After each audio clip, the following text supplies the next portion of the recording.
જો તમે પણ ઈચ્છા હો કે તમારી કારમાં વધારાના મેન્ટેનન્સનો મોટો અને ખોટો ખર્ચો ના આવે તો કાર ડ્રાઈવ કરતી વખતે 5 ભૂલો કદી ના કરવી. પહેલી ભૂલ, જ્યારે બી કારનું એન્જિન ઠંડુ હોય ત્યારે સેલ મારી સીધી કાર ડ્રાઈવ ના કરવી કે પછી રેસ ના કરવી. કેમ કે એન્જિન જ્યારે ઠંડુ હોય છે ત્યારે એન્જિન ઓઇલ નીચે ઓઇલ ચેમ્બરમાં હોય છે અને એન્જિન આખું ડ્રાય હોય છે. એ વખતે કાર ચલાવવાથી એન્જિનના પાર્ટ્સ પર ઘસારો પહોંચી શકે છે. બીજી ભૂલ, ચાલુ કારે કદી ક્લચ પર પગ ના રાખવો.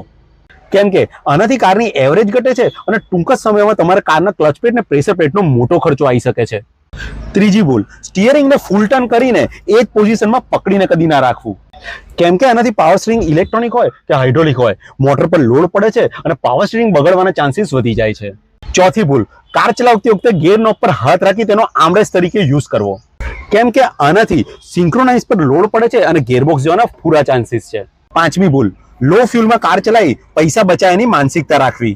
કેમ કે આનાથી ફ્યુલ ટેન્કમાં પડેલો ફ્યુલ પંપ ઓવરહીટ થઈ શકે છે અને નીચે પડેલું ગંદુ પેટ્રોલ ઇન્જેક્ટરમાં જઈ ઇન્જેક્ટરને પણ ખરાબ કરી શકે છે અને મોટો ખર્ચો લાવી શકે છે. કાર ડ્રાઈવ તો બધા કરે છે પણ પરફેક્ટ ડ્રાઈવ કરી કારને મેન્ટેન રાખવી મહત્વનું છે. આવા વધુ ઇન્ફોર્મેટિવ વિડીયો જોવા માટે મને ફોલો જરૂર કરી લેજો. Good day.